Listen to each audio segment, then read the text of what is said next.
ପାଣିଆର ବୋଉ ଆଉ କଣ ଖାଇବାକୁ ଦବୁ ଦଉନୁ ଆମ ଖାଇକି ଶୋଇବି ଶୀତ ଲାଗିଲାନି ନଉଛି ଏ ନିଅ ଖାଇଦେ।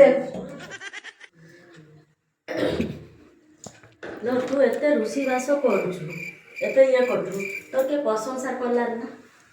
ମା ମୁଁ ଆମ ଘରେ 10 ବର୍ଷ ରୋଷେଇ କଲି, ଏଠିକି ଆଇନି 3-4 ବର୍ଷ ହେଲା ରୋଷେଇବାସ କରୁଛି, କେହି ଥରେ ବି କହିନାହାନ୍ତି ତୁ ଭଲ ରୋଷେଇ କରୁଛୁ। ମୁଁ ବୁଝିପାରୁନି କଣ ପାଇଁ କେଜାଣି କାହାରି ମୁହଁରୁ ମୋ ନାଁ ଟିକେ ପ୍ରଶଂସା ଶୁଣିତେ ପାଇଲିନି ଆଜି ଯାଏଁ।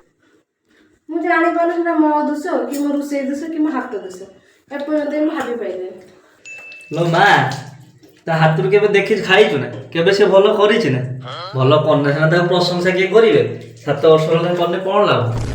ତୁ ଭଲ କନେ ସିନା କହିବେ ପ୍ରଶଂସା କରିବେ, ତୁ ତ ଭଲ କରୁନୁ କରିବେ କେମିତି? ଜୀବନ ସାରା ତ କେବେ ଟିକେ ପ୍ରଶଂସା କଲେନି, ଖାଲି ତାନା ଶୁଣେଇତେ ରହିଲେ।